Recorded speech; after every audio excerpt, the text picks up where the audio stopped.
Maka begitu Anda mengamati nafas masuk, keluar tanpa usaha, dia sudah sangat nyaman, di momen itulah Anda kembali ke titik nol. Begitu muncul ngantuk, nah dia negatif lagi tuh. Begitu konsentrasi banget, dia positif banget.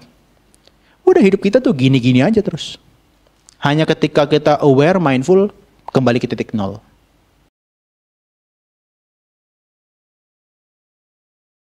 Malam ini adalah sesi untuk sharing yang terakhir, di mana kita ada 4 malam berarti.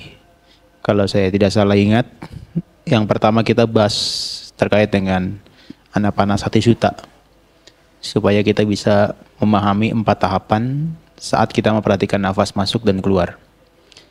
Kemudian yang kedua, saya sampaikan mengenai kenapa kita meditasi Vipassana, atau dikatakan sebagai pengenalannya, introduction daripada tekniknya Mahasi Sayadaw. Kemudian yang ketiga kemarin kita sudah bahas secara praktik, prinsip dan juga hal-hal yang berkaitan dengan Mahasi method itu. Dan yang hari ini terakhir ini adalah 4 latihan terkait dengan latihan meditasi dan 4 kebenaran mulia. Jadi ini adalah topik yang terakhir. Kalau retreatnya 10 hari, barangkali pembahasannya bisa jadi lebih detail. Tapi dimanapun Anda meditasi, mesti dimanapun dan berapapun lamanya, pasti dia nggak akan lepas dari 4 ini. Sehingga kalau sampai hari ini Anda meditasi Vipassananya belum maksimal, tapi setidaknya sudah memahami secara guideline-nya, maka Anda bisa praktek dengan waktu yang lebih lama nantinya. Kurang lebih dimanapun begini meditasinya. Ya, hanya saja mereka membahasnya secara lebih detail. Oke. Kalau kita kenal dalam praktek pengembangan spiritual kita itu ada 3. Ya, terkait dengan kita punya kotoran batin. Nah, itu sebetulnya akan selalu berhubungan dengan fundamental ajaran Buddha. Ajaran Buddha itu cuma 3. Jangan berbuat jahat, tambah kebajikan, sucikan atau memurnikan hati dan pikiran. Simple, hanya seperti itu aja. Tapi itu dimanifestasikan kalau jangan berbuat jahat itu adalah secara ucapan dan secara jasmani kita. Jadi seperti membunuh, mencuri dan seterusnya, itu adalah kotoran batin yang paling kasar, maka dikatakan sebagai namanya kilesa. Maka kalau diibaratkan seperti sebuah pohon dari jauh, yang paling terlihat dari jauh itu apanya? Yang paling rimbun. Daunnya. Nah, daunnya itu paling mudah kelihatan oleh orang bahkan dari jauh. Kalau zaman sekarang Anda misalnya di Indonesia ada melakukan kejahatan, beritanya bisa sampai ke luar negeri Malaysia. Dalam bentuk ucapan maupun dalam bentuk jasmani Anda. Maka itu seperti batang pohon, seperti daun yang ada di pohon. Nah, dia hanya bisa diatasi dengan kita praktek moralitas. Maka kemarin ada yang tanya, purification macam apa yang kita praktikkan? Itu adalah purification dalam bentuk moral. Karena selama Anda di sini, Anda memiliki ucapan yang benar. Noble silence, tidak bicara. Selama Anda di sini, relatif perbuatannya adalah benar. Ya kan? Dan yang terakhir, mata pencahariannya adalah benar. Artinya Anda tidak melakukan mata pencaharian selama di sini dengan sesuatu yang menipu dalam bentuk ucapan maupun perbuatan. Ya. Jadi memang di tempat retreat ini kita udah kondisikan bagaimana moral itu betul-betul bisa kondusif terjaga. Nah, ini yang mungkin akan ada sulit peroleh kesempatan ini kalau sudah di luar. Bahkan secara moralnya.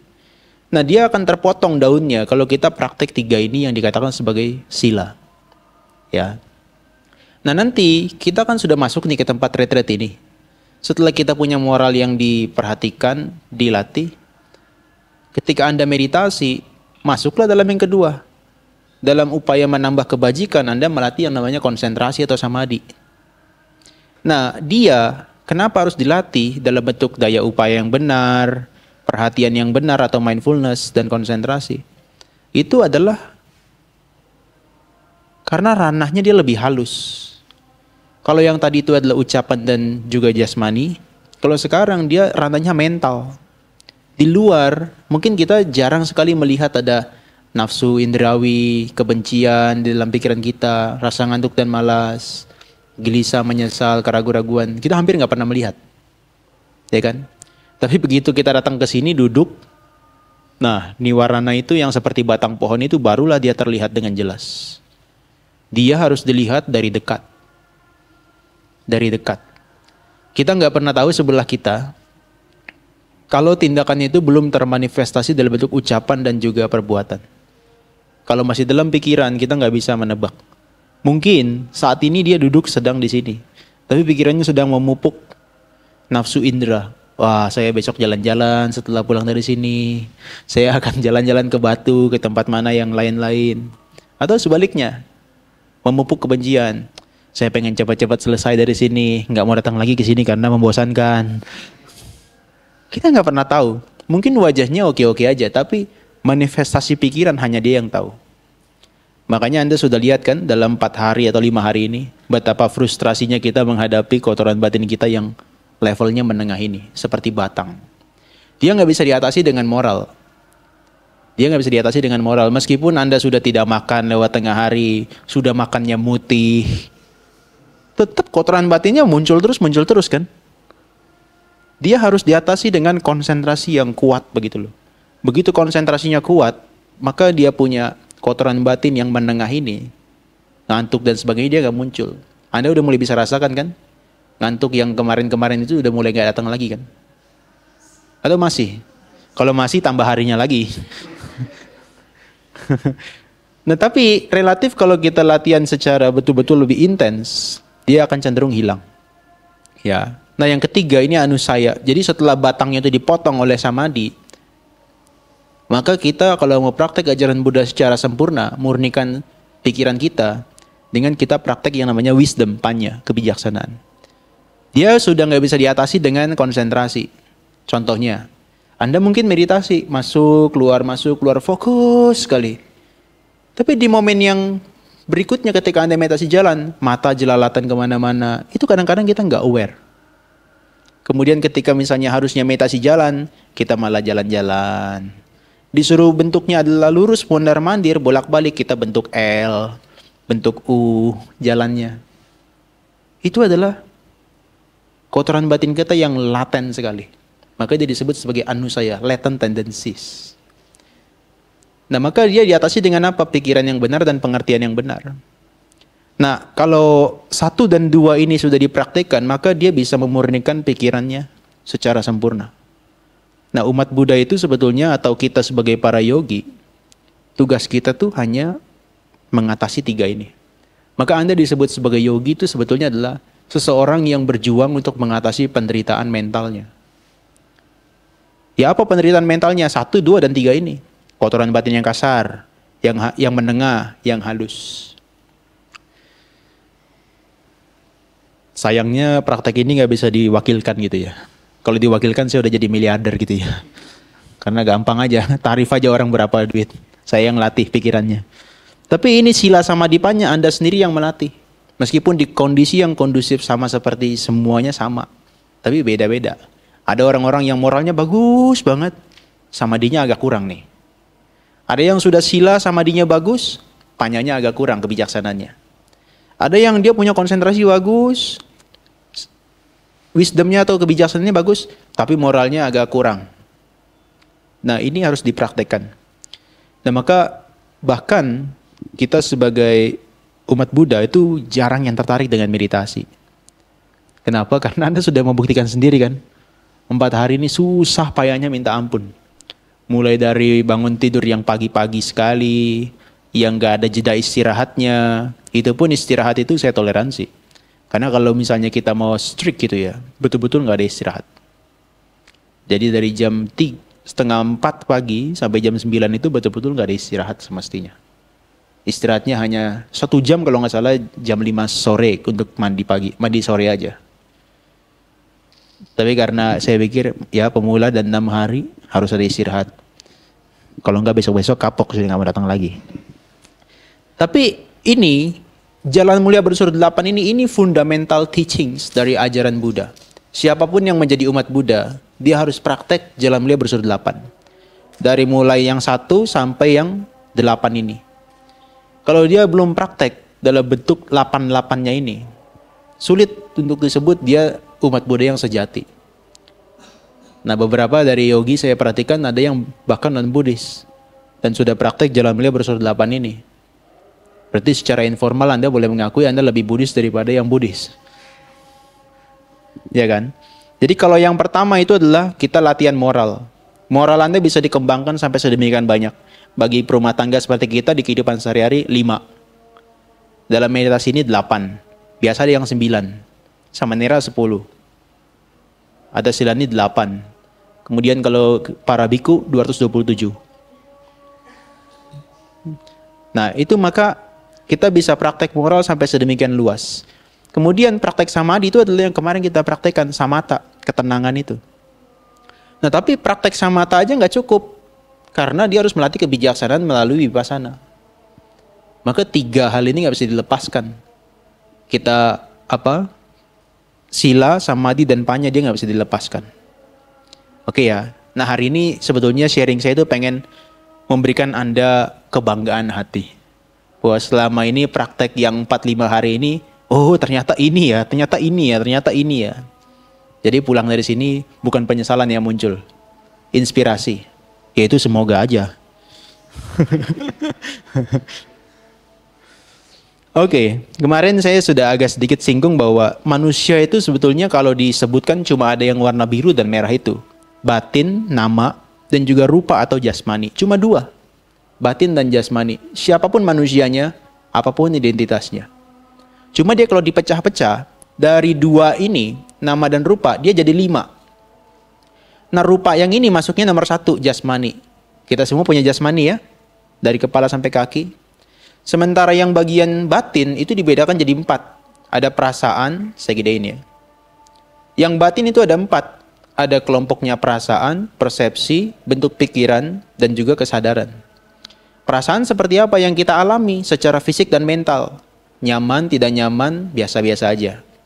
Persepsi itu adalah 6 indera kita begitu mengenali objek. Mengingat sesuatu.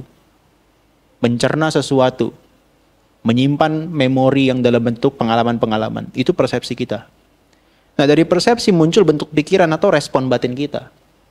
Nah, itu yang biasa disebut sebagai karma di situ. Nah, kemudian kesadaran. Anda bisa melihat, kesadaran mendengar, kesadaran mencium, kesadaran membawi, dan seterusnya.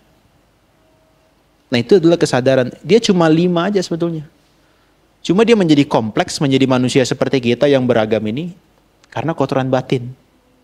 Kotoran batin yang beragam. Ada yang kebenciannya kuat, ada yang kebenciannya lemah, ada yang keserakahannya kuat, ada maaf yang kebodohannya juga kuat. Ya, maka itu yang membuat kita tuh jadi beragam sekali. Ya, jadi kalau disingkat dia cuma ada 5 aja. Jadi ada rupa, jasmani, kemudian yang berikutnya perasaan, feeling atau sensasi. Yang ketiga persepsi atau kognisi kita. Keempat itu adalah bentuk mental kita. Dan yang kelima kesadaran. Nah, jadi kita tahu bahwa jasmani kita, batin kita, cuma ada 4 dan 4.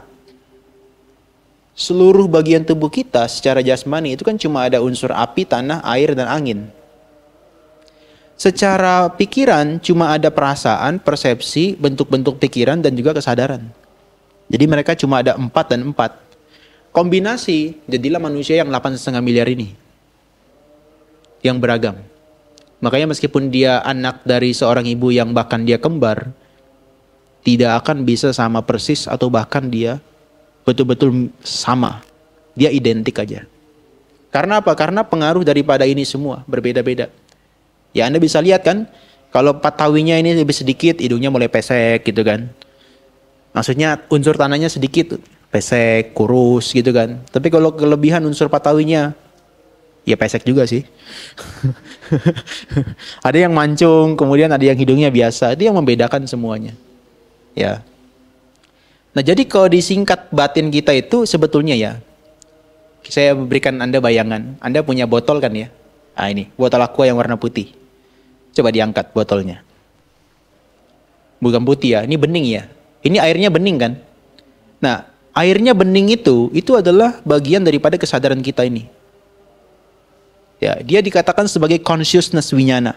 Jadi ada kesadaran mendengar, melihat, dan seterusnya. Ada 6 kan ya? Itu dia sebetulnya murni, bersih seperti air itu. Hanya 1 jadinya sebetulnya. Satu kesadaran melihat, satu kesadaran mendengar, satu kesadaran mencium. Ya, cuma satu. Tapi karena batin kita itu dipengaruhi oleh perasaan, dipengaruhi oleh persepsi dan pemikiran kita, dipengaruhi oleh bentuk-bentuk pikiran yang banyaknya 50 jenis, ada yang kasar, ada yang buruk, ada yang baik. Itu yang menyebabkan kesadaran kita itu banyaknya sampai 121 atau 89. Satu indera loh. Indera mata kita bisa muncul keserakahan, bisa muncul kebencian, bisa muncul dan seterusnya.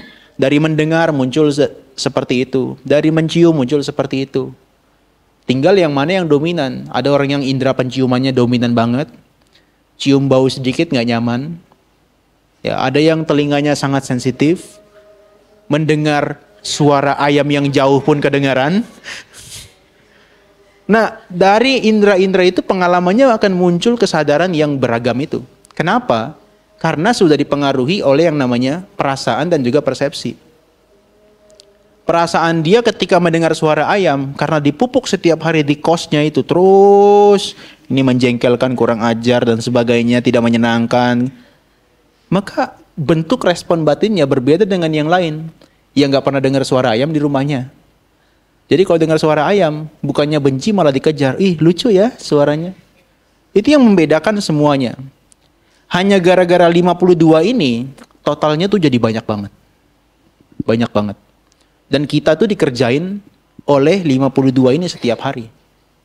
Setiap hari Anda bisa renungkan dalam tadi pagi, misalnya bangun pagi, duduk meditasi nyaman. Wah, berarti joy, kegembiraannya muncul dominan. Siang hari, habis makan, kenyang, mulai ngantuk, kebenciannya dominan. Itu kan kita kerjain itu doang kan, kesadaran kita kan cuma itu-itu aja. Nah, dia jadi kompleks karena kita nggak menyadari itu. Sehingga karena dia bertumpuk, kita nggak kenali, muncullah ego. Akulah si pemarah, akulah si pembenci, akulah si penakut, dan seterusnya. Padahal kalau dipecah-pecah, mereka semua yang nggak ada. Hanya muncul, bertahan sebentar, lenyap. Paham ya? Oke, next. Jadi, begini, kita kan sudah paham ya. Kehidupan kita tuh punya jasmani nih, yang gak bisa ditolak oleh siapapun. Ketika kita sudah lahir, punya jasmani. Itu yang tersusun dari 4 elemen. Sehingga dia membentuk dalam bentuk organ sensual kita. Panca indera kita. Ya, mata, telinga, hidung, dan seterusnya. Nah kemudian, ketika setiap waktu, setiap saat dia bertemu dengan objek, jadi mata bertemu dengan pandangan, telinga bertemu dengan suara, seperti sekarang ya, itu dia langsung boom, seperti nyetrum dan terjadi kontak gitu loh. Begitu terjadi kontak, Anda mengetahui dengan kesadaran Anda, maka itu terjadi yang namanya muncullah perasaan. Perasaannya beragam, perasaan yang menyenangkan, tidak menyenangkan, netral, secara fisik maupun secara jasmani, secara fisik maupun mental. Nah nanti dari perasaan yang muncul ini diproses nih sama si persepsi. Persepsi nih habis lihat habis dengar ayam nih. Persepsi tolong periksa ini suara yang menyenangkan atau enggak? Enggak, dia tuh mengganggu kamu waktu di kos. Dia memang suaranya kurang ajar. Akhirnya dari persepsi yang kita tumpuk selama ini, pengalaman-pengalaman dengar suara ayam itu, muncullah mental formation. Respon kita terhadap stimulus suara ayam itu. Intention karma kita. Kita muncul tuh bentuk-bentuk karma. Aduh, kalau saya ketemu ayamnya, saya pitas itu ayam. Itu kebencian secara mental baru. Tapi dia belum termanifestasi dalam bentuk ucapan dan perbuatan jasmani. Hanya nanti ketika Anda tidak memperhatikan mereka, nggak memperhatikan mereka sebagai objek, dibiarkan dia menjadi lost gitu ya, maka dia bisa termanifestasi dalam bentuk ekspresi ucapan maupun jasmani. Jadi di dunia ini orang sampai membunuh, mencuri, berbuat asusila, berbohong, mabuk-mabukan dan seterusnya. Itu sebetulnya karena indranya bertemu dengan objek, merasa senang, kemudian persepsinya mengatakan, yes kamu lakukan. Dia langsung bertindak secara mentalnya tuh ada intention, niatan. Langsung dia kerjakan. Kalau sekali itu dilakukan, itu akan menumpuk di persepsinya. Ternyata membunuh itu oke, baik. Next time kamu lakukan lagi. makin kuat, makin kuat, makin kuat. Wah, itulah yang dibilang sampai muncul istilahnya psikopat. Ya. Nah, jadi yang kita lihat dalam hari ini dan beberapa hari ini, itu tuh memahami rangkaian 5 ini. Jadi jasmani kita ketika kita angkat kaki, muncul perasaan, oh ini enak atau nggak enak ya? Kalau enak, kita sebetulnya kadang-kadang serakah. Kalau tidak enak, kadang-kadang kita merasa, aduh nggak suka. Kemudian nanti muncul bentuk batin kita, mau diapain nih sesuatu yang nggak enak ini? Mau direspon negatif atau kita biasa-biasa aja? Nah, kalau Anda sebagai yogi ketika mendapatkan sesuatu yang nggak menyenangkan, suara ayam tadi dicatat, suara bukan ayamnya ya, ayam bukan, suara. Maka persepsi mengenai yang membenci terhadap ayam itu dia hilang. Maka respon batin kita yang biasanya di dalam sehari-hari dia benci, dia menjadi tidak membenci. Justru ya dia akan beralih ke rel kebijaksanaan.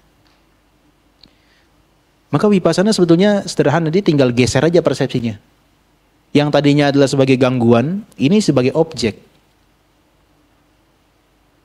Ya kan? Makanya ada orang yang habis meditasi, pas pulang dibilang, loh kamu kok habis meditasi berubah ya? Nggak jadi marah, nggak jengkel lagi. Itu karena dia punya persepsi selama di sini tuh diotak-atik. Oh ya kalau saya marah badan saya panas, dada saya terbakar. Oh enggak, cuci otak. Kemarin istilah saya terlalu keras ya, cuci otak ya. Brainwash. Sama aja ya. Nah ini yang kita, kalau nggak perhatikan muncullah ego dalam diri kita. Ini sebetulnya kita. Batin dan jasmani doang. Tapi dia jadi kompleks. Jadi kita sepakat ya, kemarin kan kita sudah tahu setiap daripada fenomena 6 indera kita, masing-masing indera, itu ada selalu 4 faktor utamanya. Kalau kita mendengar suara nih, ya, ada telinga kita yang berarti sehat. Telinganya sehat, ada gendang telinganya itu. Kemudian mediumnya apa? Mediumnya oksigen udara. Kemudian suaranya apa? Suara yang terjangkau oleh telinga kita. Suara ayam misalnya. Ya kan? Terus kemudian perhatiannya apa ya? Pikiran kita diarahkan kepada ayam. Jadi fenomena mendengar suara ayam itu nggak akan muncul kalau kita tidak perhatikan. Nah, dia 6 indera nih. Ada pandangan, suara, bebauan, rasa, physical sensation ketika menyentuh tubuh Anda, dingin, panas, kasar, halus. Nah, kemudian ini ada objek-objek pikiran. Maka dia hanya 6 indera kita aja sebetulnya. Hari-hari berganti itu cuma memperhatikan 6 indera kita yang bertemu dengan 6 objek. Jadilah 6 jenis kesadaran. Kenapa dia jadi kompleks? Karena kotoran batinnya itu yang banyak. Iya kan? Ini kan hanya 6 aja kan? Kesadaran mata, kesadaran telinga, hidung, apa ini? Tang itu apa ya? Lidah, jasmani dan juga pikiran. Hanya 6 itu. Tapi dia jadi kompleks. Nah kalau kita nggak belajar untuk mengenali mereka sekarang, kita terjebak dalam perception dan mental formation tadi. Udah diperdaya oleh perasaan, persepsinya error, respon batinnya selalu error.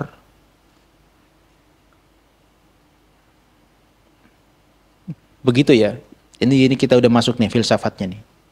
Jadi Anda lihat dari internal base kita, indera internal kita dan juga objek eksternal. Ya, begitu dia ini adalah berbenturan yang merupakan materi, maka dia akan memunculkan kesadaran. Tadi kesadaran mendengar dan seterusnya. Dari kesadaran itu memunculkan yang namanya perasaan. Ya. Perasaannya apa? Ketika Anda melihat senang, tidak senang atau biasa-biasa aja. Nah, persepsi yang tidak bijaksana, persepsi yang tidak disertai dengan perhatian penuh, dia akan membuat kita jadi over identification. Jadi pengennya membenci, pengennya memusuhi, pengennya kecewa, khawatir, takut, serakah, dan seterusnya. Nah, maka nanti bentuk respon batinnya, dia jadi orang yang judgmental, suka berkomentar, kemudian emosian. Tapi ini nggak seru ya vipassana kalau diterapkan di media sosial. Nggak ada yang komentar nanti. Nah, mental formation ini kalau dia nggak di-pause, nggak dijeda untuk diperhatikan objeknya, maka dia akan menjadi apa? Menjadi mental proliferation. Mentalnya berkembang biak tuh. Wah, jadi muncul keserakahan, kebencian, kebodohan. Jadi dia berkembang biak, muter-muter aja di situ. Nah, selama kita punya kesadaran mental, kesadaran kewaspadaan dalam bentuk meditasi kita, maka kita mempause mereka. Maka muncullah mindfulness dan compassion. Makanya seperti Pak Sukat bilang, kok saya setelah pulang dari sini, saya jadi bisa mengetahui keluarganya nyamuk. Si nyamuk ini anaknya, cucunya, kasihan sekali kalau saya bunuh. Jadi saya biarkan aja. Karena begitu dia punya mindfulness, dia perhatikan objeknya, dia apalagi perhatikan detail, maka akan muncul compassion juga. Belas kasih sayang. Ya tapi Anda juga jangan ikut-ikutan, nanti ada nyamuk. Ayo saya gigit. DBD. Nah maka dengan begitu itulah yang dikatakan sebagai rute bebas dari penderitaan. Orang tidak bebas dari penderitaan karena dia tidak mempos ini. Dia lanjutkan terus. Wah begitu,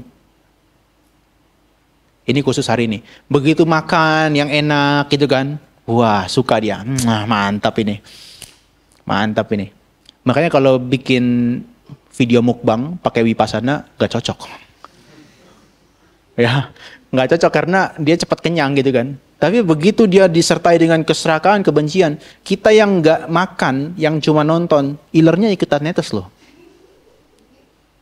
Dulu saya iseng-iseng jadi samanera pas malam-malam nonton mukbang, agak ngiler juga.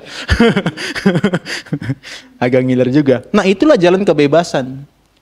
Nggak ada jalan yang lain untuk mencapai pembebasan. Itu rutenya. Begitu kita menyadari objek apa adanya, sebagaimana adanya, dia berhenti. Tidak berkembang biak. Nah maka kalau Anda belajar spiritualitas, perkembangan batin di dalam bahkan ajaran-ajaran dunia ini, itu yang diajarkan bahkan oleh Buddha itu cuma 2 hal ini aja. Dari dulu sampai sekarang, apa yang saya deskripsikan dan ajarkan itu hanya 2 hal. Penderitaan dan juga sebab penderitaan. Jadi secara realitas Buddha tidak mengajarkan kebahagiaan loh ya. Secara realitas justru Buddha menunjukkan, ini penderitaan yang Anda lihat selama 4 hari ini. Maka kalau Anda meditasinya, wah muncul senang, nyaman, Anda harus perhatikan lagi lebih dalam. Karena kesenangan itu seperti uang logam. Ini kesenangan dibaliknya itu penderitaan. Orang yang tidak menyadari perubahan, dia akan terbuai dengan kesenangan. Tapi dia yang aware dengan perubahan, loh, ternyata kesenangan ini berubah, ini penderitaan juga. Contohnya Anda meditasi duduk, dapat konsentrasi. Anda terbuai dengan konsentrasi kan kenyamanan. Tapi tanpa Anda sadari konsentrasi itu berubah dan dia hilang, Anda bisa kecewa. Ya, jadi 2 hal ini aja. Yang diajarkan selain sudah menunjukkan penderitaan, ada jalannya. Nah jalannya sudah Anda kerjakan sebetulnya. Jalan menuju lenyapnya penderitaan. Cuma, ini nih masih 6 hari doang. Sementara latihan ini, itu lifetime. Dia sepanjang umur hidup kita. Gak berhenti, kontinuitas. Gak berhenti dia. Maka dari kemarin yang kita perhatikan kan, untuk merasakan duka atau penderitaan itu kan perasaan terus-menerus kan. Perasaan kita kan dibombardir dari pagi, siang, sore, malam kan. Kalau udah mulai waktunya jam 6 pagi, perutnya udah mulai perasaan laparnya muncul. Begitu dikasih kesempatan, makan gitu kan, perhatikan makan, kenyang, wah lega. Beberapa jam lagi, jam 10 udah makan lagi. Itu kan kita kan diombang-ambing sama perasaan doang. Yang kalau dalam keseharian kita nggak perhatikan, ya seakan-akan ya bahagia terus. Tapi itu adalah ilusi. Katanya Buddha itu ilusi. Yang betul tuh ya yang seperti kita praktekkan dalam 4 hari ini. Nggak ada yang menyenangkan. Jadi kalau ada orang yang bilang meditasi itu menyenangkan, itu baru ikut yang 2 hari. Ya, serius itu baru ikut yang 2 hari. Kalau yang ikut 10 hari, sebulan, meditasi itu menyenangkan, mesem dia langsung. Nggak usah yang 30 hari. Yang korban 6 hari aja sudah gini. Nggak ya, bukan korban ya, pelaku ya. Soalnya Anda datang ke sini tanpa paksaan kan. mulai tertipu. Oke, penderitaan. Jadi apa sih yang Buddha katakan sebagai penderitaan itu? Ya 1 sampai 7 itu sudah Anda temukan dalam keseharian. Lahir, tua, sakit, mati. Itu kan biasa kan. Kemudian juga berkumpul dengan yang tidak dicintai. Contohnya kalau lagi duduk, rasa sakit yang datang. Aduh. Gitu kan. Kemudian lagi meditasi, berpisah dengan yang menyenangkan. Konsentrasinya hilang. Aduh. Penderitaan kan. Itu nggak bisa ditolak, memang betul penderitaan. Apa adanya. Nggak mendapatkan yang diinginkan, sudah pantatnya diganjel sana sini, kakinya diganjel sampai tinggi, sudah pakai jaket, AC-nya dimatikan, makannya sudah dikurangi, nggak ada lauknya. Waduh, masih nggak bisa konsentrasi. Menderita loh itu. Menderita loh. Makanya ketika Anda meditasi, pejamkan mata, saya di depan sini, saya kan perhatikan wajah Anda. Adi mukanya sebegini. Penderitaan loh itu. Dan itu nggak bisa dipungkiri. Begitu dia lagi melengos-lengos gitu, nah saya tahu. Nah ini tidak mendapatkan apa yang diinginkan ini. Jadi 1 sampai 7 itu sudah Anda buktikan dalam kehidupan ini juga. Bahkan secara intens dalam meditasi ini. Terutama yang 5, 6, dan 7. Hanya yang ke-8. Yang ke-8 tidak bisa diketahui kalau kita tidak praktek vipassana. Yang ke-8 itu adalah 5 kelompok kehidupan kita. Yang tadi, jasmani, perasaan, dan seterusnya, dia tunduk pada kemelekatan dan dia disebut juga penderitaan. Kita hidup ini kan sebetulnya kan melekat dengan mereka kan. Jasmani udah mulai menua, kasih pupur gitu kan. Foundation yang tebal. Kalau yang bapak-bapak kasih semen gitu kan. Dicor. Kemudian udah mulai tua sedikit, suntiklah anti-aging dan sebagainya. Sudah mulai sakit, kasih obat dan seterusnya. Terus kita melekat dengan mereka, jadi kita menderita. Perasaan nih, kalau di barat itu namanya ada paham namanya Epicureans. Dia tuh hedonism. Jadi paham yang selalu harus positive thinking.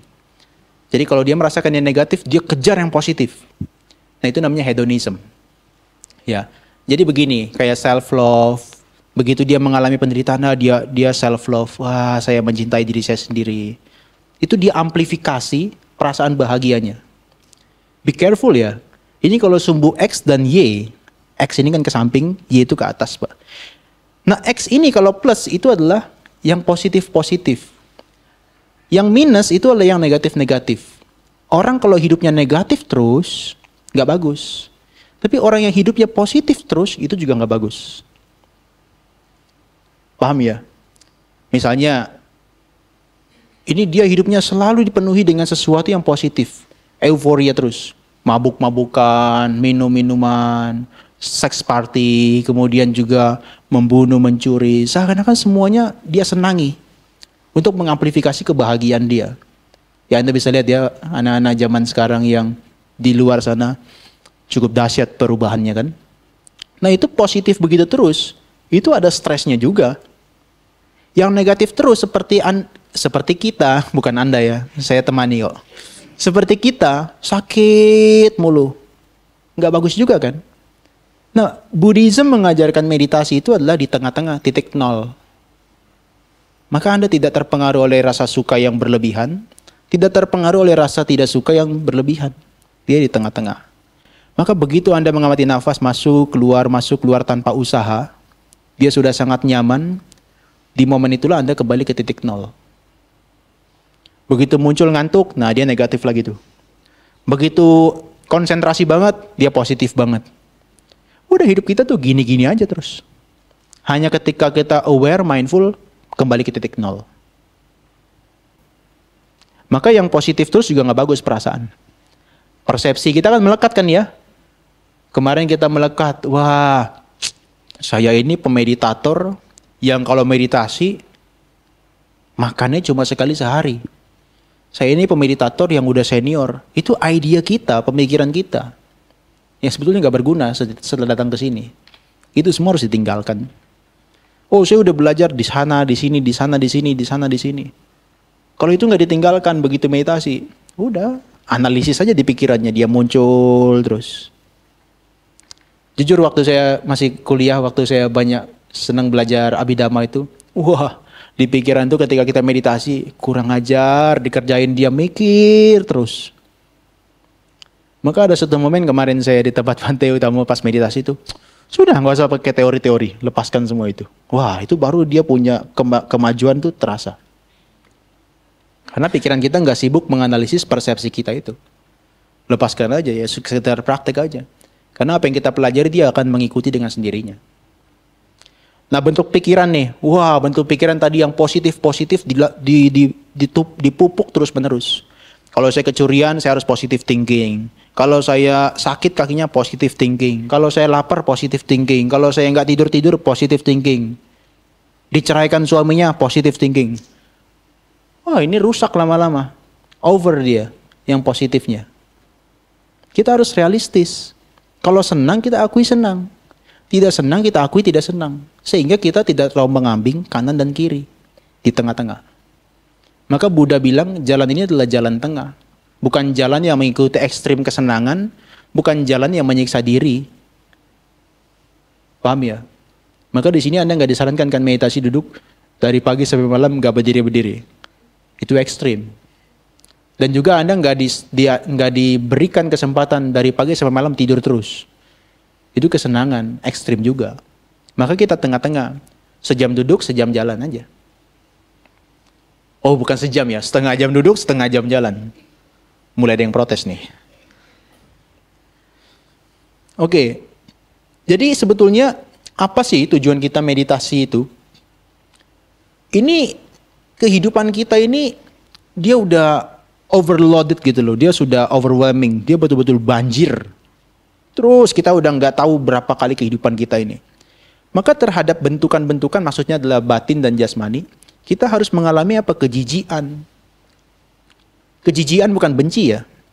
Jadi orang ketika melihat jasmani dan mentalnya tuh muncul lenyap, muncul lenyap, muncul lenyap, muncul lenyap, akhirnya dia disenchantment, dia jadi nggak tertarik lagi.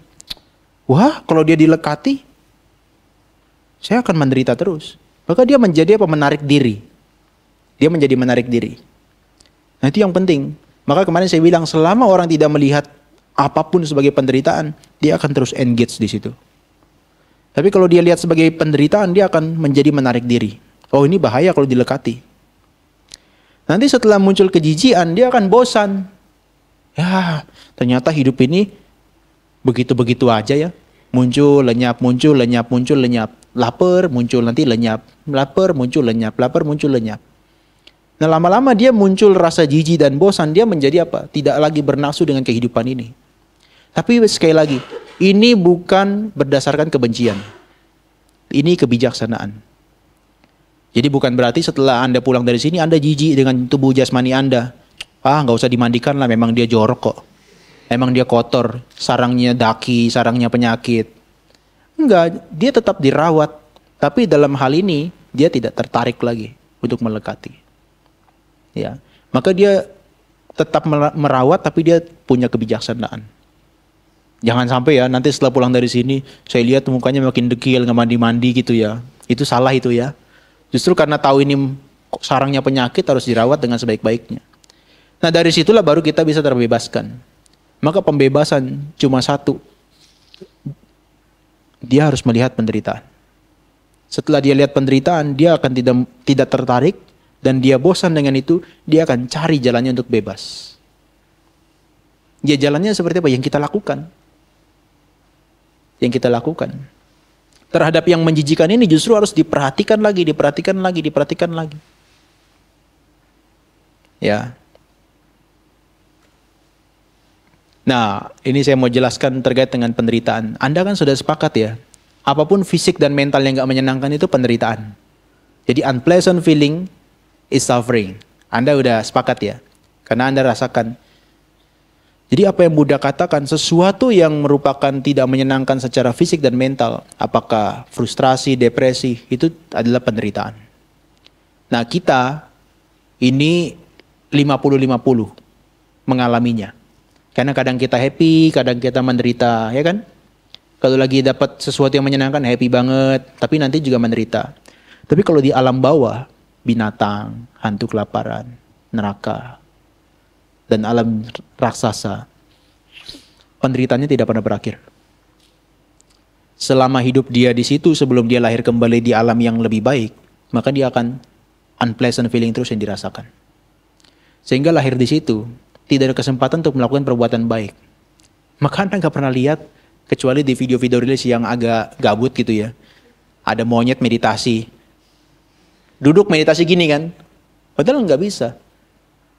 Meskipun dia melakukan itu bukan berdasarkan pada kebaikan. Bukan berdasarkan pada kebijaksanaan. Karena hidupnya itu selalu dirundung oleh ketidaksenangan. Hantu kelaparan. Nggak ada hantu kelaparan. Johan tolong bimbing ya, saya mau meditasi. Nggak ada. Manusia masih punya potensi untuk melakukan itu. Ya, meskipun kadang ada manusia yang bertingkah seperti alam bawah. Apakah serakahnya dominan, kebenciannya dominan. Jadi ada digambarkan manusia peto, manusia hantu itu loh. Manusia binatang. Karena sifatnya itu menyerupai makhluk-makhluk itu. Nah, tapi kita sadar bahwa kita ini juga mengalami. Jadi siapapun yang punya fisik dan mental, di mana dia mengalami ketidaknyamanan, maka dia terkena penderitaan. Oke ya, alam manusia kena. Yang kedua, ini namanya viparinama dukkha. Jadi penderitaan yang disebabkan oleh perubahan. Kalau yang tadi itu kan karena memang alamiahnya kita begitu kita tidak menyenangkan. Tapi yang ini, karena perubahan, tidak banyak orang yang bisa melihat ini. Tapi sudah ada beberapa yang bisa melihat. Apa itu? Perasaan senang yang dia alami, pleasant feeling, itu penderitaan. Nah kita alam manusia ini ketika kita tadi meditasi, rasa konsentrasi yang muncul, nyaman muncul. Begitu dia berubah, itu suffering. Jadi dua ini udah kita bisa terima ya. Jadi kalau Anda melihat unpleasant feeling dalam hidup Anda, apakah fisik dan mental yang begitu intens, maka Anda ingin cari pembebasan. Oke? Nah baru Anda datang ke sini, Anda mulai menyadari, oh ternyata konsentrasi yang saya capai, ini pun berubah jadi dia penderitaan. Anda pun mulai gemetar nih. Berarti yang tidak nyaman, yang nyaman, penderitaan. Tapi masih ada temannya satu. Yang terakhir, sangkara dukkha. Sangkara dukkata ini, itu adalah bahkan perasaan yang netral-netral aja. Kalau kita amati dia secara detail, begitu dia berubah, itu pun penderitaan. Oke? Jadi makhluk-makhluk yang levelnya di atas kita, seperti kita sebutkan dewa atau makhluk surgawi, bahkan alam Brahma, mereka perasaannya cenderung senang atau netral. Tapi karena dia berubah, maka alam itu juga tidak kekal, dan alam itu juga terkena penderitaan. Maka dalam kosmologi Buddhis, 31 alam kehidupan, begitu ditelusuri, tidak ada tempat yang tidak terkena penderitaan.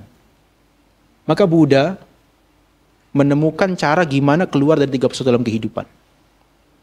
Jadi kalau Anda praktek jalan ini, tujuannya itu adalah bukan mencapai surga, bukan mencapai alam Brahma, tapi bebas dari 31 alam kehidupan. Di mana tidak ada lagi kelahiran.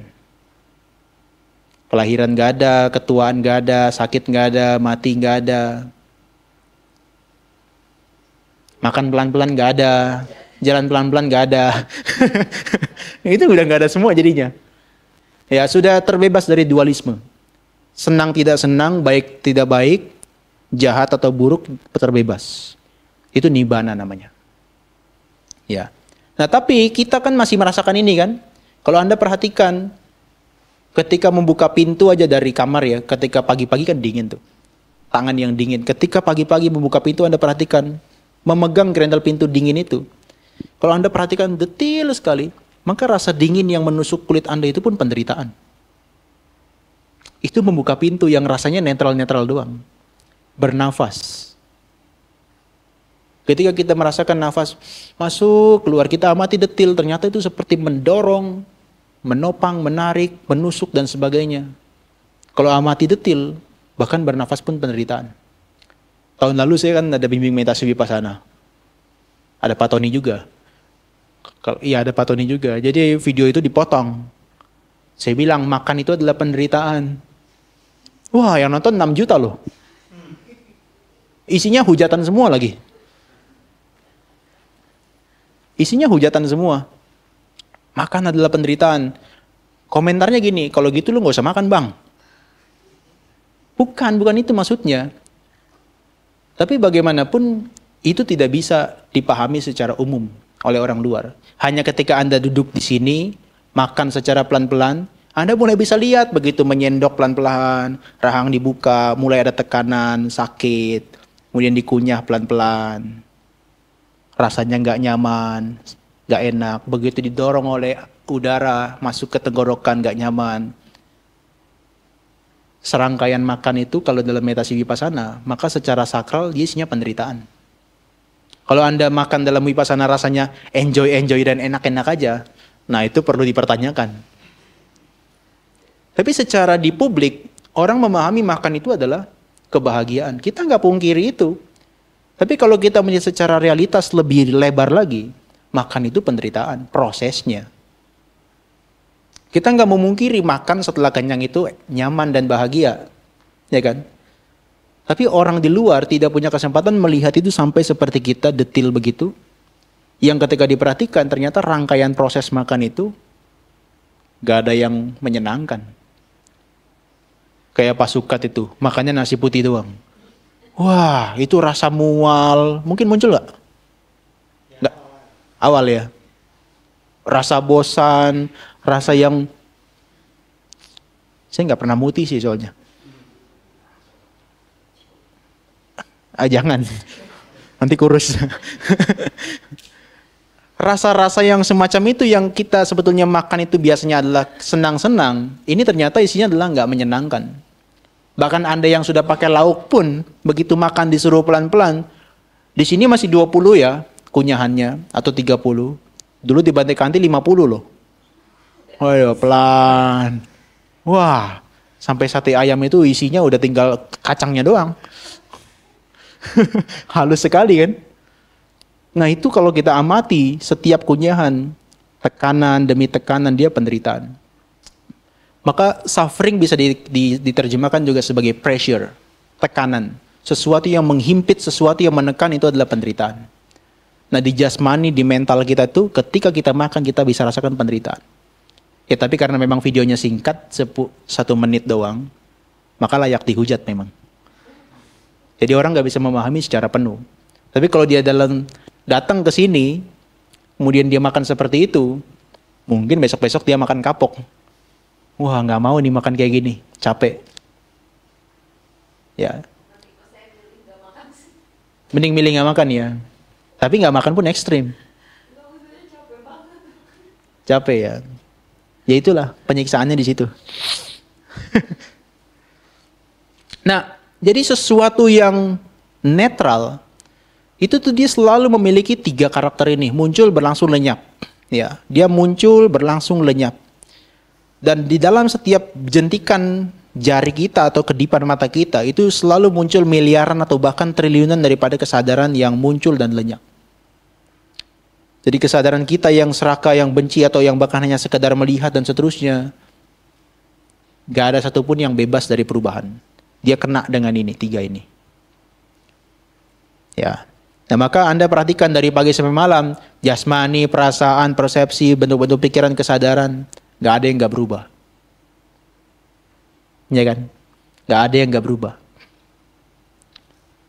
Jadi mereka adalah 5 kelompok kehidupan. Kalau kita melekat pada mereka, kita terkena penderitaan. Nah maka di sini saya pengen jelaskan bagaimana kita itu menderita. Jadi begini, hidup kita itu ada yang namanya 12 mata rantai nih. Dari 1 kebodohan, 2 bentuk-bentuk karma kita di masa lampau. Terus ini muncullah kesadaran kelahiran kembali, consciousness nomor 3. 4 ini kita muncul seperti bayi, badan dan jasmani. Kalau di alam dewa, badan dan pikiran. Di alam Brahma dia udah mulai lebih halus badannya. Kemudian sudah level yang tidak ada jasmani ya hanya pikiran. Di alam binatang, alam hantu dia juga badan jasmani. Ada yang harus dikandung dulu 9 bulan, ada yang spontan. Ada yang dia bentuknya dari kelembapan, dari telur kelahirannya. Nah nanti sudah lahir dalam bentuk nama dan rupa, ya batin dan jasmani, muncullah 6 indera seperti kita. Mata, telinga, hidung, dan seterusnya. Oke? Nanti setelah dia punya 6 indera, begitu dia buka mata, buka telinga, Anda punya kesadaran seperti bangun begitu ya. 6 indera Anda itu nggak bisa disumpel dengan sesuatu yang Anda nggak kontak dengan mereka. Dia akan selalu bocor. Apakah kalau buka mata Anda melihat, ketika Anda duduk Anda mendengar, dia bocor terus menerus. Jadi ketika dia udah punya 6 indera, dia akan terjadi kontak. Ya, dari kontak dia akan muncul yang namanya perasaan seperti tadi yang saya sampaikan. Nah, disinilah sumber penderitaannya. Apa sumber penderitaannya? Biasanya dari perasaan itu munculkan nafsu keinginan. Kalau perasaannya senang, nafsu keinginannya apa? Serakah. Kalau perasaannya tidak senang, nafsu keinginannya apa? Benci. Kalau perasaannya biasa-biasa aja, nafsu keinginannya apa? Bodoh. Cenderung jadi lalai, lengah, tidak peduli. Nah ini, nafsu keinginan yang makin kuat akan memunculkan kemelekatan. Contohnya Anda menginginkan sesuatu gitu kan ya, untuk dicapai. Tapi belum tercapai, dia masih bentuk keinginan. Nah sebelum itu betul-betul tercapai, akan melekat di pikiran tuh, muncul pop up terus menerus. Pop up terus menerus dia tuh, keluar terus. Wah ini bagus ya kalau bisa saya miliki, kalau saya bisa lakukan. Nah kalau ini kuat nih, nggak diatasi, muncullah becoming. Becoming itu adalah kita melakukan perbuatan yang baru. Kalau kita melakukan perbuatan yang baru, becoming ini ada 2 ya. Yang sekarang dan akan datang. Kalau yang sekarang ini ya bentuk karma yang kita perbuat. Ucapan, jasmani, kemudian juga pikiran. Di masa mendatang tuh bentuk kelahiran baru. Kita muncul lagi di alam-alam yang lain. Maka ada yang namanya kelahiran dan kematian. Jadi untuk membaca ini, Anda harus lihat secara urutan terbalik. Dari mana Anda menderita? Oh, kenapa Anda bisa sakit, tua, mati, dan seterusnya tadi? Karena Anda lahir. Kenapa Anda lahir? Karena Anda punya karma-karma yang Anda lakukan di masa lampau itu. Kenapa Anda melakukan karma-karma di masa lampau? Karena Anda punya kemelekatan terhadap yang Anda lihat, yang dengar, dan seterusnya. Kenapa Anda sampai melekat? Karena Anda punya nafsu keinginan yang begitu intens. Kenapa orang bisa muncul nafsu keinginan? Karena muncul perasaan. Kenapa orang bisa muncul perasaan? Karena muncul kontak. Kenapa dia bisa muncul kontak? Karena dia sudah terlanjur punya 6 landasan indera. Kenapa dia punya 6 landasan indera? Karena dia punya tubuh dan juga mental. Dari mana dia punya tubuh dan mental? Karena dilahirkan oleh ibu yang berasal dari kesadaran kelahiran kembali. Kenapa dia muncul kesadaran kelahiran kembali? Karena ada karma-karma yang belum selesai di masa lampau. Kenapa dia melakukan karma di masa lampau? Karena kebodohan. Kenapa dia bodoh di masa lampau? Karena dia dulu melakukan hal yang sebaliknya lagi. Terus menerus. Lingkaran ini tidak pernah berhenti. Maka Buddha katakan awal kehidupan itu tidak diketahui. Jadi kalau kita tracking hidup kita sekarang yang sakit, tua, menderita, ini akan masuk ke nomor 1. Nomor 1 kenapa bisa muncul? Karena ada yang lampau. Nomor 1 lagi kenapa bisa muncul lagi? Karena ada yang lampau.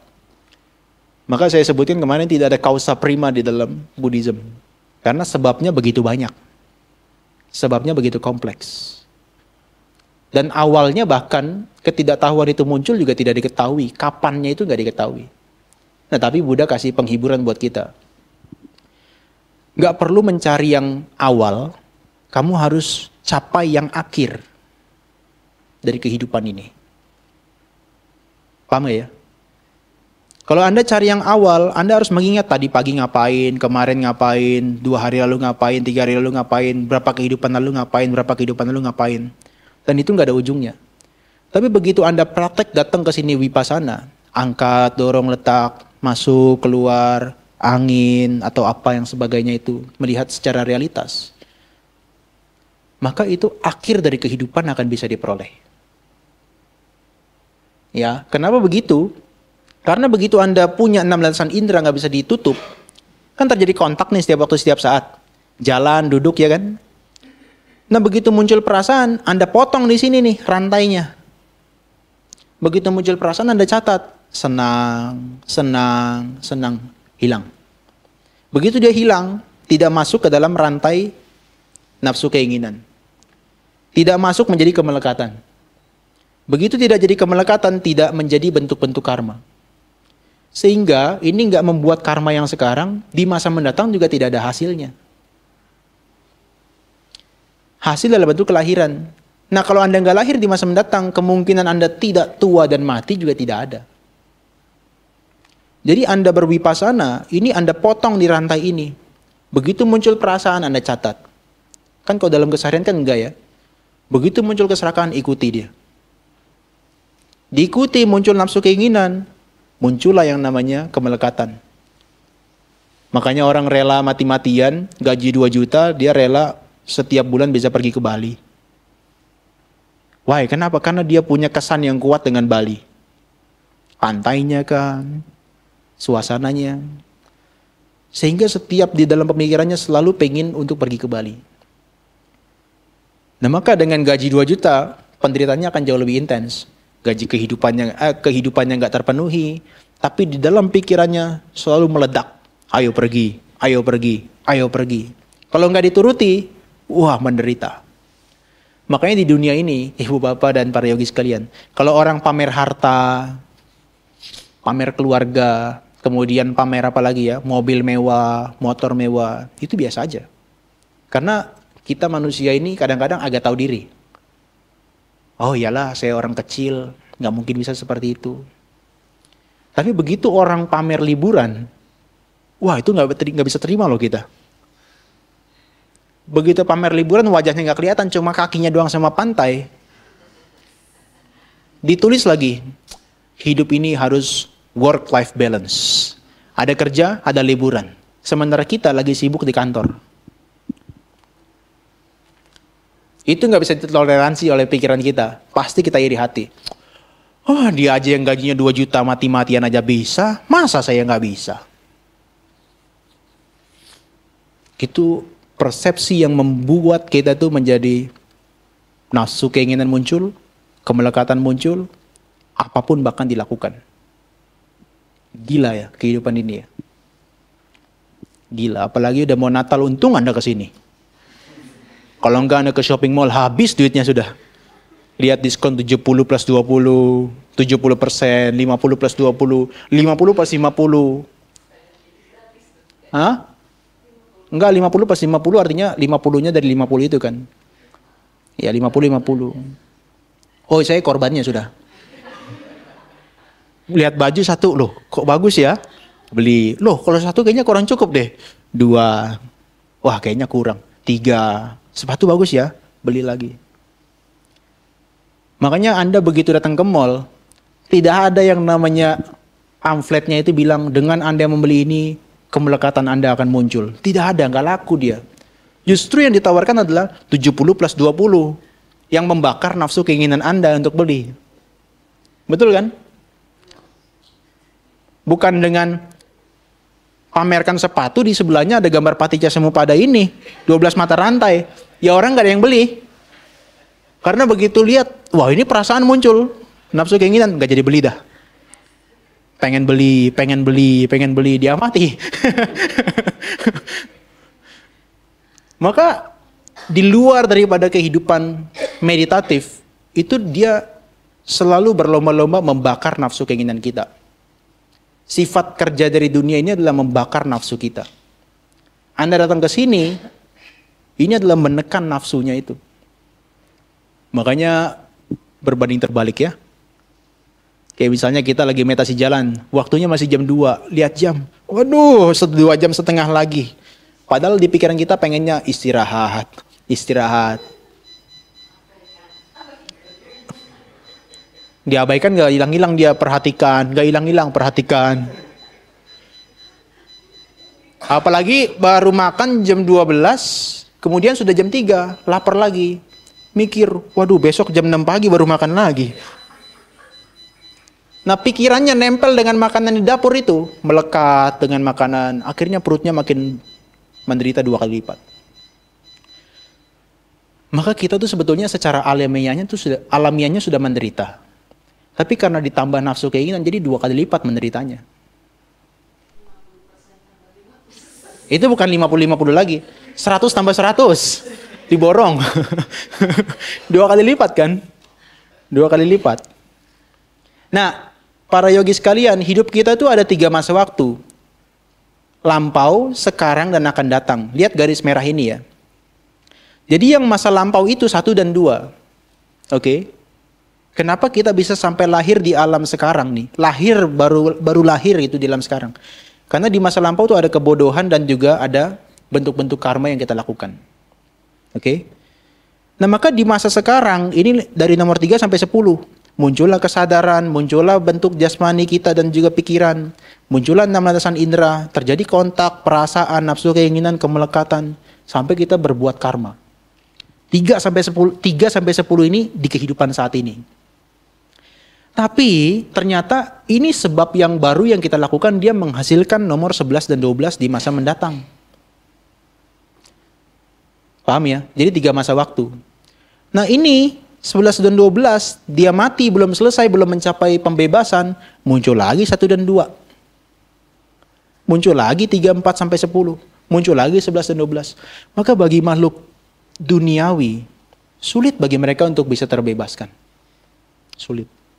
Dari 8 miliarnya manusia di bumi ini, berapa yang tertarik dengan meditasi? Sedikit sekali. Sedikit sekali.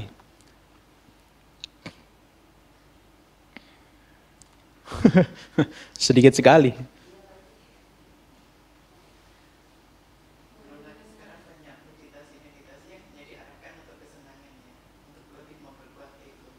Ya, itu juga.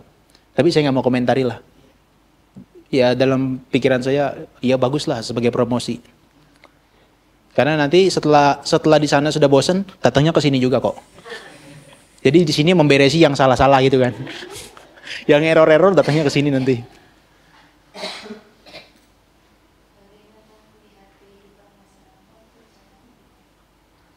Ya mengingat kayak kita misalnya hari ini kan, sekarang duduk di sini, dengan kemampuan konsentrasi kita tuh kita trace back. Mulai dari malam ini, sore, siang, detail waktunya. Kita ingat secara mundur. Kemampuan itu mundur, terus-menerus konsentrasi meningkat, dia bisa trace back sampai kehidupan belakang. 1, 2, 3, 4, 5. Kalau Buddha bisa uncountable. Gak terhitung. Kalau kita paling 1, 2, 3, 4, 5. Itu pun sulit sekali. Tidak mudah. Kemampuan konsentrasinya harus betul-betul kuat. Mencapai jana keempat minimal. Ya, masih muda ya padahal ya. Masih muda ya. Kemarin lupa. 2 hari lalu?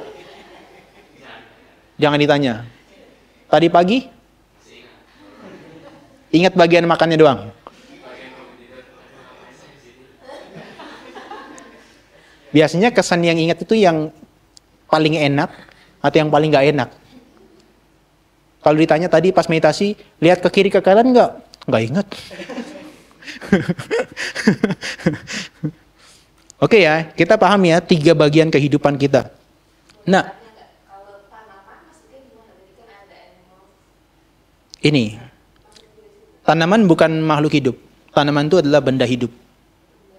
Ya, benda yang punya kemampuan untuk punya menerima rangsangan.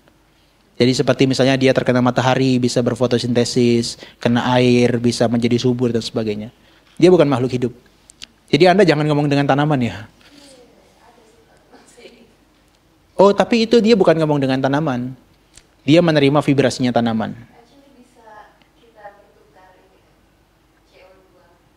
Bisa, nah, itu masih rasional. Tapi kalau misalnya sampai berkomunikasi, agak membingungkan, nggak bisa. Saya kenal sama Pak Martado yang di Bali Usada itu. Dia bilang dia punya kemampuan untuk merasakan vibrasi dari tanaman. Jadi kalau dia pegang tanaman ini, dia tahu ini unsur dinginnya dominan, panasnya dominan. Jadi dia bisa rasakan, oh ini untuk sakit kanker, ini sakit tumor, ini sakit stroke dan sebagainya. Ya, karena animal itu adalah makhluk berkesadaran. Makhluk, tapi dia alamnya di bawah kita.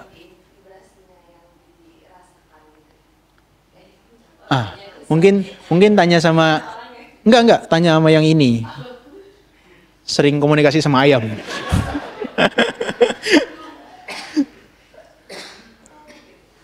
Tapi bisa jadi loh kalau diperhatikan terus-menerus, vibrasinya mungkin kita bisa rasakan loh begitu. Cuet. Nah, ini apa ya?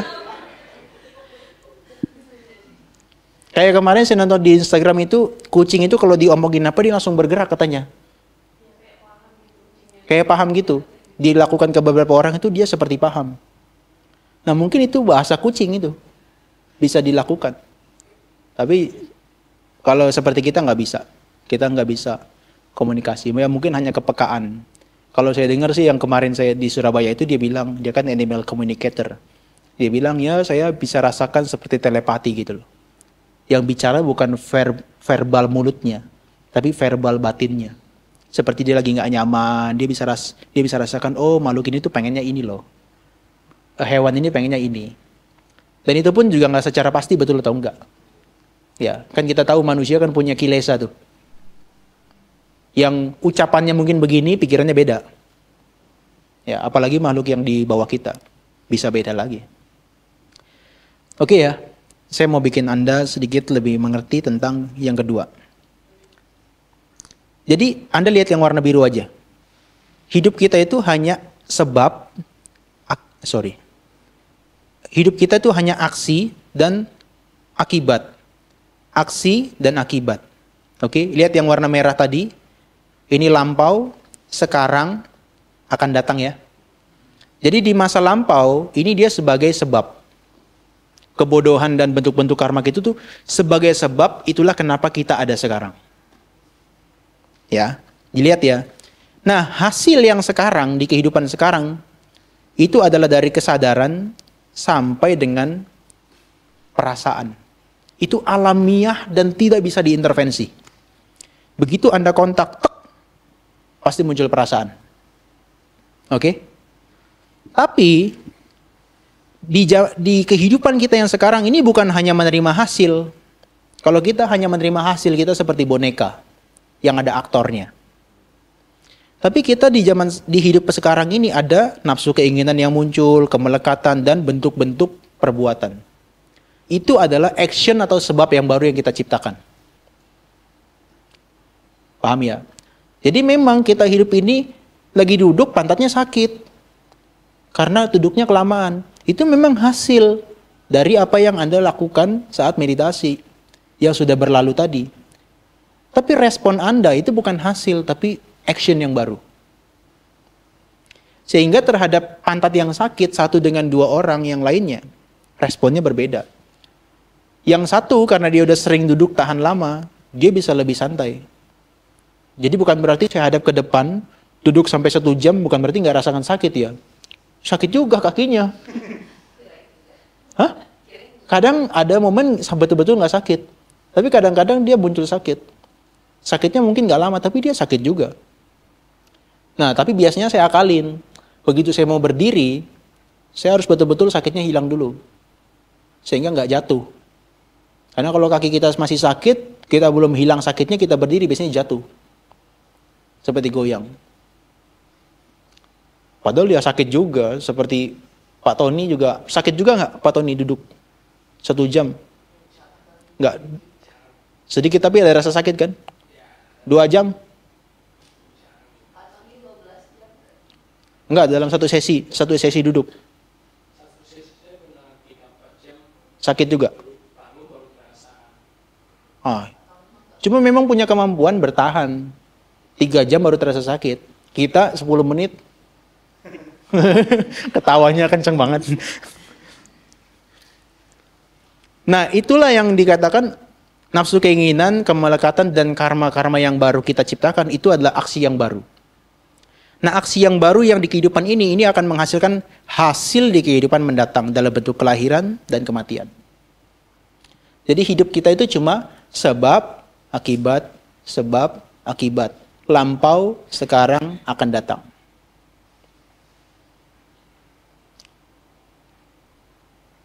Bisa paham ya? Jadi Anda meditasi, ini adalah hasil yang sekarang yang sudah terjadi, ini dipotong supaya nggak muncul aksi yang baru. Ya kan? Begitu kita merasakan sakit di bagian pantat, kita tahu ini hasil dari saya duduk lama. Apakah saya harus merespon secara negatif, membenci? Enggak, diperhatikan sakit nanti dia hilang, muncul lagi hilang, muncul lagi hilang. Disitulah kita punya kebijaksanaan. Terakhir. Jadi 4 kebenaran mulia itu kita bisa pahami yang tadi di lahir, tua, sakit, mati itu ya. Itu kebenaran mulia yang pertama kan. Nah kemudian kebenaran mulia yang kedua itu adalah sebabnya adalah nafsu keinginan dan juga ketidaktahuan. Jadi ada sebabnya. Sebabnya itu adalah yang di kehidupan ini adalah nafsu keinginan. Sebab di kehidupan lampau itu adalah kebodohan kita. Maka kalau kita mau terbebas dari kehidupan ini, dari lahir, tua, sakit, dan mati, yang harus dikerjakan adalah menghancurkan nafsu keinginan dan menghancurkan ketidaktahuan. Ketidaktahuan terhadap apa? 4 kebenaran mulia tentang penderitaan. Seperti yang Anda lakukan sekarang. Bukan Anda harus menghafal rumus fisika kuantum, bukan. Tapi Anda memahami ketika jalan, oh ini ada penderitaan, duduk, oh Anda terasa ini penderitaan dan seterusnya. Selama ini sebab yang lampau nggak dihancurkan dan sebab yang sekarang nggak dihancurkan, maka itu akan menjadi selalu sebab penderitaan yang terus-menerus. Oke? Nah, bagaimana kalau 1 dan 2 ini sudah dipahami? Yang pertama kan adalah ada penderitaan. Yang kedua ada sebabnya tuh. Yang ketiga, kalau sebabnya dihilangkan dua-duanya, maka rantai yang manapun dia akan putus. Rantai yang manapun di sini atau di sini dia akan terputus. Bisa jadi kalau kita praktek terus, di kehidupan ini adalah kelahiran dan ketuaan kita yang terakhir. Begitu kita tahu di kehidupan ini kita memahami betul-betul praktek spiritual kita, maka awija tidak ada lagi. Maka setelah kematian nanti Anda tidak akan lahir lagi. Oh iya, kalau saat ini nanti saya juga ikutan lagi. Kalau Anda saja nggak apa-apa gitu kan. Nah jadi awija ini dihancurkan, maka kelahiran yang berikutnya sudah tidak ada lagi. Jadi ketika ditanya, ketika sudah meninggal, Buddha yang bebas dari nafsu keinginan itu, di mana dilahirkan? Sudah nggak ada. Sudah bebas dari dualisme, lahir atau tidak lahir. Bahagia atau tidak bahagia. Maka Nibbana itu bukan tempat. Tapi kalau di Bali Nirwana itu hotel. Ya kan? Tapi Nibbana itu bukan tempat. Dia bebas dari dualitas. Baik atau tidak baik, dia udah bebas daripada itu. Ya. Nah maka di sini Anda paham ternyata kenapa saya menderita dan sebabnya apa? Ya dari sini. Dan itu berputar-putar aja. Yang Anda sudah lihat dalam keseharian. Kenapa dia jadi makin parah? Ya karena ada 3 ini. Makin parah dia jadinya, ada keserakahan, kebencian, dan kebodohan. By the way, keserakahan itu bukan hanya material things ya. Idea dan ego itu termasuk keserakahan. Jadi loba itu bukan keserakahan tapi attachment, kemelekatan. Kita menggenggam apapun yang kita sukai. Apakah pemikiran, ide-ide kita, ego kita, begitu dilekati kita menderita. Contohnya, oh saya ini kan dosen. Kalau kemana-mana harus saya mengajar. Tapi begitu ketemu dengan orang yang di atas kita, begitu kita diajar dan ego kita masih ada, kita melekat. Kita pengennya mengajar malah diajar, bisa menderita kita. Contohnya lagi, Anda misalnya bos gitu kan, datang ke sini uangnya nggak tahu kayak Elon Musk 3.000 triliun gitu. Duduk di sini. Loh, kok saya ini kan CEO-nya Tesla, SpaceX, kok duduknya kok di alas duduk warna kuning ini? Apakah nggak ada kursi kerajaan? Melekat dengan idea itu, menderita. Ya, menderita. Kemudian terhadap apapun yang sudah kita pelajari. Loh, kemarin saya belajar di retreat center yang sana, kok nggak begini ya? Ini kok nggak begini? Kayaknya ini salah deh. Tapi Anda nggak punya kesempatan untuk bicara. Wah, menderita sekali tuh. Makanya bagus kalau di beberapa tempat guru meditasi itu bilang, sebelum Anda datang ke tempat retreat dan masuk dan praktek, kosongkan gelasnya. Kosongkan gelasnya.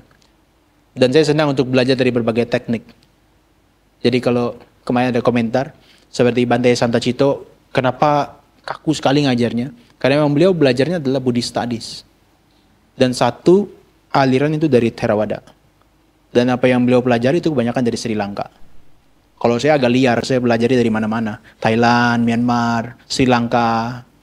Kayak ikut Bante Santa, kalau anak-anak ikut kelas Samadhi 1 dan 2, 3 dan 3 SKS, 6 SKS.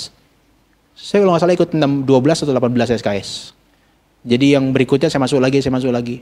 Makanya Bante Santa ngomong apa, saya sudah mulai paham. Terkoneksi. Karena sering ikut. Tapi saya juga banyak belajar dari beberapa orang yang punya pendekatan lain. Nah makanya 4 hari ini pendekatannya agak berbeda. Kalau Bante Santa kan sangat filosofis. Dijelaskan ini. Kalau saya tahu karena bagian dari Anda sekalian yang mengalami penderitaan. Ketika duduk nggak nyaman, pantat sakit, pikiran mengembara. Itu dulu yang dikerjakan. Ya, itu sama. Kita waktu jadi Samanera atau Silani juga dulu kalau nggak dijelaskan ya sama juga mencari-cari sendiri. Dulu kayak di sini kan dilatih oleh Sayadaw Pandita. Ya udah begitu datang Sayadawnya duduk 1 jam, jalan 1 jam. Dan ditungguin sama ininya. Bukan nama Sayadawnya aja tapi volunteernya. Betul-betul ditungguin di belakang. Datang telat 5 menit aja dicatat namanya itu. Makanya supaya saya nggak telat, saya tidurnya di situ aja. Ya ini paham ya, kebenaran mulai 1 dan 2. Jadi untuk mengakhiri penderitaan, untuk bisa mengakhiri penderitaan ya sudah kerjakan aja. Tanha dan awija ini dihancurkan. So maka kenapa Anda kalau misalnya sudah belajar meditasi, praktik spiritual, maka Anda dibilang sebagai seorang Buddha. Karena Buddha itu artinya yang sadar. Body, Anda mencapai awaken. Jadi pikiran Anda itu terbangun, tercerahkan. Karena apa? Di pikiran Anda sudah nggak ada lagi kegelapan secara mental. Semuanya Anda udah lihat secara clear, ini penderitaan, sebabnya, akhirnya, dan jalannya. Clear. Atau kalau ini sudah terjadi di kehidupan sekarang, ya Anda harus atasi tanha ini terus-menerus. Terus-menerus. Udah jadi tanha atau jadi kemelekatan ini harus diatasi supaya dia nggak berkelanjutan. Kalau sudah lewat garis merah ini sudah sulit. Anda harus restart kehidupan baru. Mengerikan ya. Jadi kalau Anda belum selesai di kehidupan ini, serakah benci bodohnya masih ada. Ya udah. Welcome next life masih ada, santai aja. Tinggal Anda pilih mau santai-santainya berapa lama.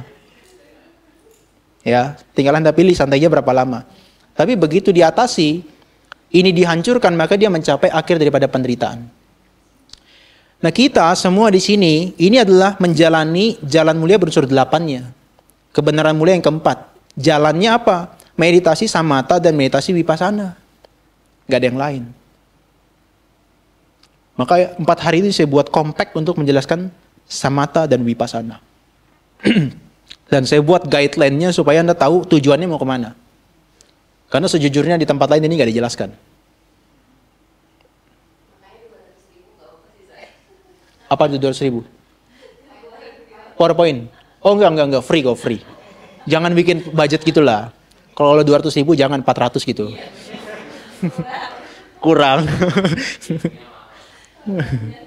Enggak, saya pun nyomot-nyomot aja kok.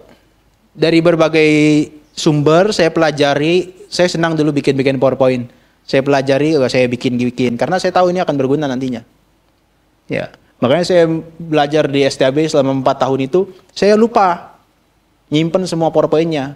Jadi saya rasa 4 tahun nggak kuliah. Akhirnya selesai kuliah tuh baru saya kejar bikin ginian semua. Dan zaman sekarang udah banyak orang yang belajar Buddhis, terutama orang-orang bule. Wah, pintar-pintar mereka bikin diagram kayak gini.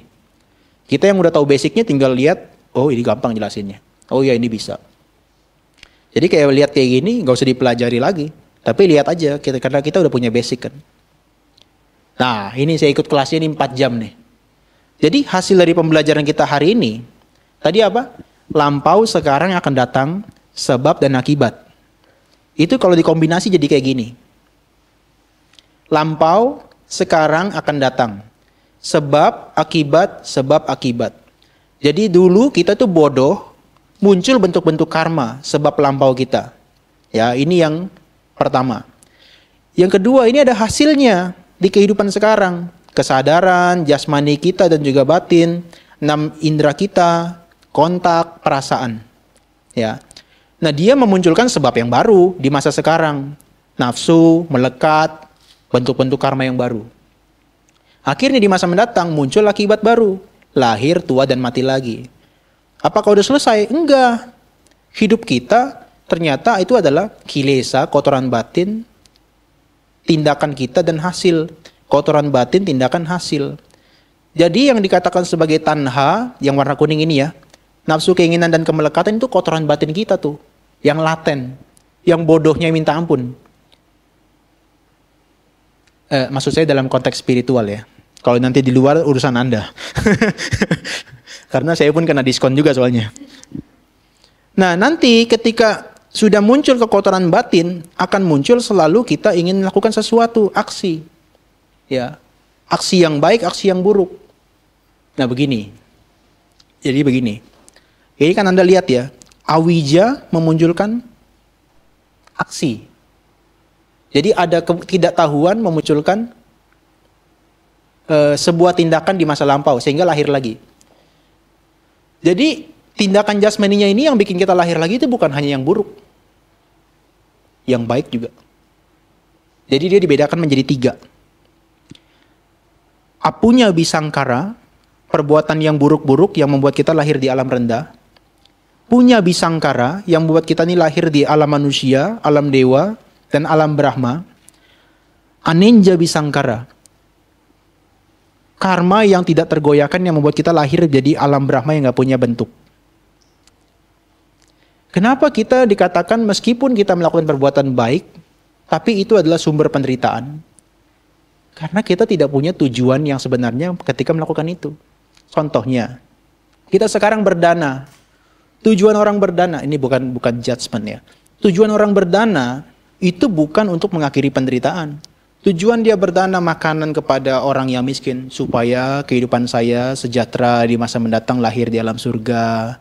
Kemudian saya bisa cantik, harta saya jadi banyak. Tanpa disadari, itu kebodohan yang membuat kita ingin eksis terus-menerus di alam semesta. Jadi yang baik pun, bahkan yang berkaitan dengan jana sekalipun mencapai Brahma, itu pun didasari oleh kebodohan batin. Hanya ketika kita sadar seperti sekarang, praktek meditasi vipassana, barulah kita terbebas dari 3-tiganya ini. Karena kita berbuat baik, tujuannya adalah untuk menghapus kotoran batin kita, supaya terbebas dari kelahiran, ketuaan, kesakitan, kematian. Baru itu tujuannya sesuai. Jadi Anda bisa renungkan besok-besok ya, atau mulai malam ini, kira-kira saya meditasi ini, tujuannya untuk apa ya? Kemudian kira-kira saya melakukan kebaikan ini di luar sana, membantu orang dan sebagainya. Tujuannya untuk apa? Tapi sekali lagi ini bukan judgment, karena orang punya belief, punya keyakinan, dan dia punya perspektif latar belakang pengetahuan yang beda-beda. Jadi orang tertentu yang spiritualitasnya belum berkembang, nggak masalah. Dia misalnya, semoga saya berbuat baik ini supaya saya lahir di dalam surga. Nggak masalah. Karena Anda lahir jadi manusia pun itu berkat hal tersebut. Di masa lampau Anda melakukan kebaikan, semoga saya bisa punya kesejahteraan hidup yang bahagia. Lahirlah Anda di alam manusia. Tapi Anda harus sadari bahwa itu masih ada kebodohan. Hah? Harusnya ketika Anda melakukan perbuatan baik, ini bisa menjadi kondisi untuk hancurnya kotoran batin. Semua ditujukan untuk bebas dari penderitaan fisik dan mental. That's it, nggak ada lagi. Nah itu spiritualitas orang yang udah mulai aware. Ya, maka yang 2 hari datang ke sini dengan yang 6-7 hari atau 10 hari datang ke sini, tujuannya beda-beda. Dan saya layani sesuai dengan keinginan mereka. Kalau yang 2 hari cuma pengen supaya bisa tidur, supaya bisa duduk nyaman, saya layani. Tapi kalau yang 6 hari sesuai programnya, supaya bisa terbebas dari rasa sakit fisik dan mental, saya layani. Ya kan beda-beda backgroundnya. Gak mungkin yang 2 hari saya samakan dengan yang 6 hari. Nggak salah, itu ada pasarnya tersendiri soalnya. Nah kalau pasarnya untuk ada wihara yang udah mulai aware dengan itu. Ada. Ya kalau nggak dimanisin nggak mau. Jarang sekali ada wihara yang bilang dengan Anda berdana jubah ini Anda tidak terlahirkan lagi. Karena otaknya manusia itu sudah terprogram, batinnya manusia itu sudah terprogram bahwa dia harus eksis terus menerus. Kalau dia udah nggak eksis, dia akan muncul kepanikan itu loh. Ketakutan. Loh, masa saya nggak eksis di masa mendatang? Kemudian saya nggak begini, nggak begitu. Takut sekali. Ya, tapi kita cukup paham untuk diri sendiri aja. Maksudnya, biarkan orang tetap ada yang praktek itu. Karena hidup ini nggak indah kalau nggak ada yang kayak gitu-gitu. Loh ya serius. Kalau nggak ada diskon 70 plus 20 kan nggak indah tuh. Mallnya sepi. Ya kan, mallnya sepi kan. Tapi kalau kita udah tahu 70 plus 20 itu karena harganya di markup, ya kita nggak jadi beli. Bener kan? Kita jadi, wah ini mah harganya sama, cuma dia dibuat diskon aja. Padahal sudah di markup. Ya itu orang tertentu ya. Dari 8 miliar cuma sekian persen, sedikit sekali. Oke, ini yang terakhir saya jelaskan. Jadi ini adalah kotoran batin kita nih di masa lampau. Di masa sekarang. Memunculkan aksi yang sekarang. Hasilnya nanti lahir, tua, dan mati lagi. Nah kebodohan kita ini adalah kekotoran batin sebab yang baru kan.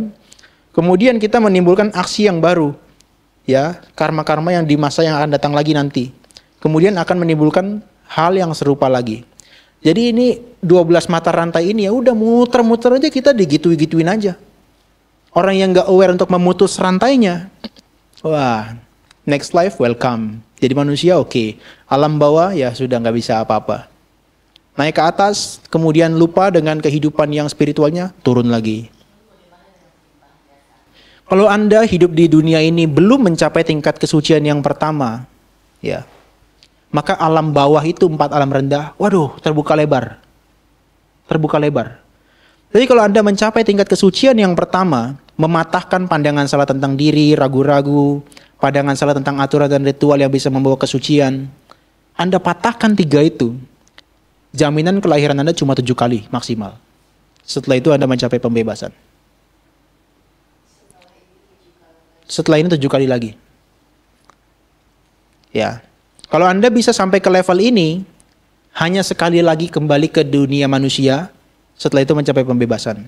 Kalau yang ketiga Anda mencapai kesucian karena mematahkan nafsu indera dan kebencian, udah nggak ada nafsu lagi dan kebencian, maka Anda tidak kembali lagi ke dunia ini. Setelah itu, kelahiran berikutnya Anda mencapai pembebasan akhir. Kalau Anda seperti Buddha, mematahkan semua 10-10-nya, bebaslah Anda dari kelahiran. Itu bukan tugasnya umat Buddha ya. Seluruh umat makhluk manusia. Semua makhluk. Ya itu, setelah hancurnya nafsu keinginan, kita udah gak bergantung lagi yang namanya batin dan jasmani. Kita udah lepaskan, bebas darinya, tidak bergantung. Kita tinggalkan. Selesai. Jadi spiritual part-nya udah saya kasih, terserah Anda mau latihan atau enggak. Kita hanya fasilitasi aja.